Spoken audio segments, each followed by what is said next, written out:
ആട് 3 എന്നുള്ള സിനിമ തിയേറ്ററിൽ ഇറങ്ങി അത്യാവശ്യം നല്ല കളക്ഷനൊക്കെ കിട്ടി, ഒരുപാട് നാൾ ഓടി. അതിനൊക്കെ ശേഷം OTTയിൽ വന്നു കഴിഞ്ഞപ്പോൾ പലതരത്തിലുള്ള വിമർശനങ്ങളൊക്കെ വന്നു.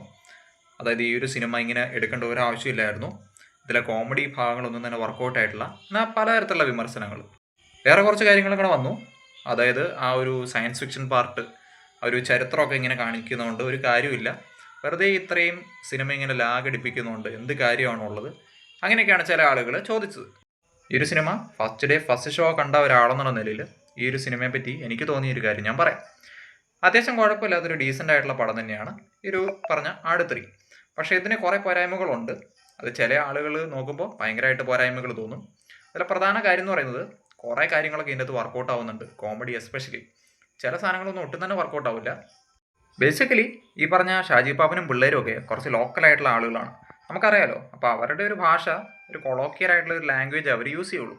അപ്പോൾ കൂടുതലായിട്ടും അത്തരത്തിലുള്ള കൊളോക്കിയലായിട്ടുള്ള ലാംഗ്വേജ് വെച്ചിട്ടുള്ള കോമഡികളാണ് ഇവർ കൂടുതലായിട്ടും വർക്കൗട്ടാക്കുന്നത്.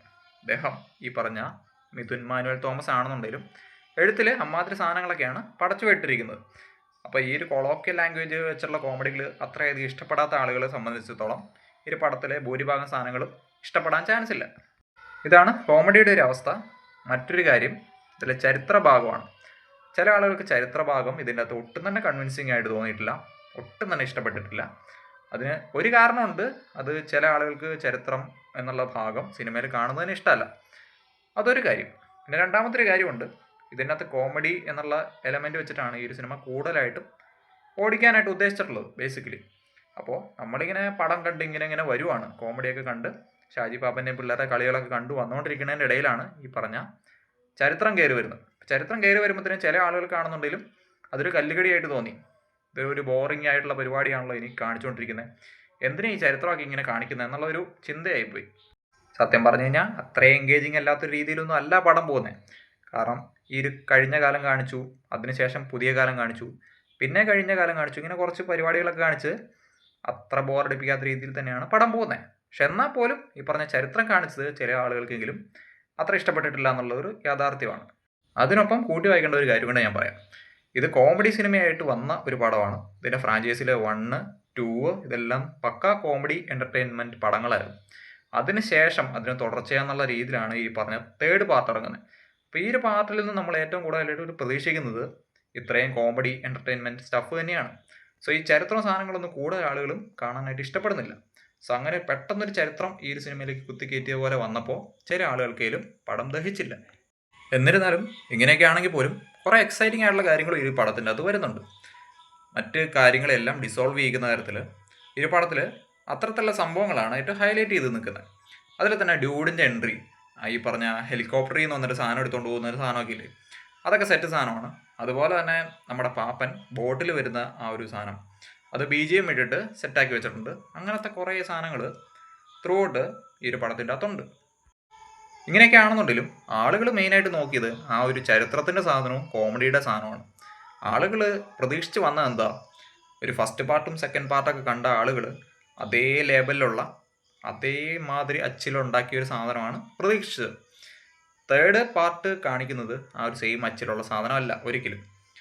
ഫസ്റ്റ് പാർട്ടിന് സെക്കൻഡ് പാർട്ടിലെ പോലത്തെ കുറേ സീനുകളുണ്ട് ഇതിൽ, അതൊരു ശരിയാണ്. അവർ പ്രസൻറ്റ് ടൈമിൽ ഈ പറഞ്ഞ ഷാജി പാപ്പനും പിള്ളേരും കൂടെ നടത്തുന്ന കുറേ കാര്യങ്ങൾ ഈ ഒരു പടത്തിലും വരുന്നുണ്ട്. പക്ഷെ അതിനൊപ്പം ഹിസ്റ്ററി മിക്സ് ചെയ്തപ്പോൾ സംഭവത്തിൻ്റെ ആ ഒരു രീതി, ഭാവം മാറിപ്പോയി.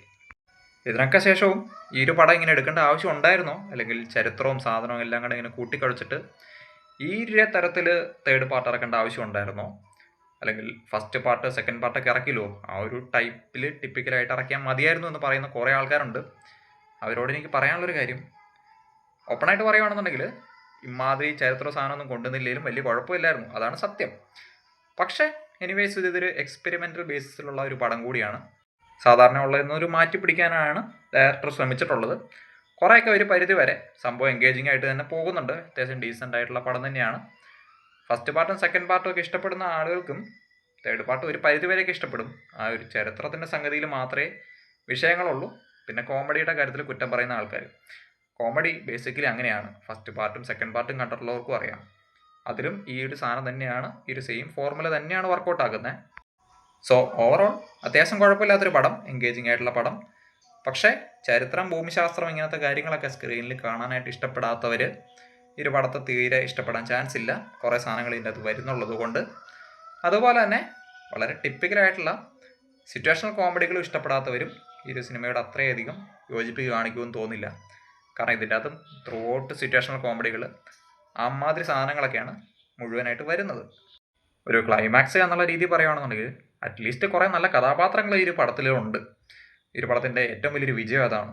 ആടിൽ എന്ത് കഥയോ കാര്യങ്ങളെല്ലാം അവിടെ നിൽക്കട്ടെ, കുറേ നല്ല കഥാപാത്രങ്ങൾ അതെങ്കിലും ഈ ഒരു പടത്തിനുണ്ട്. സോ അതാണ് ഈ ഒരു പടത്തിൻ്റെ ഏറ്റവും വലിയൊരു ഹൈലൈറ്റും. സോ ഇവരെയൊക്കെ സ്ക്രീനിൽ കാണാൻ വേണ്ടിയിട്ടേലും നമുക്ക് വേണമെങ്കിൽ ഈ ഒരു സിനിമ ഒന്ന് കണ്ടു നോക്കാൻ പറ്റുന്നതാണ്.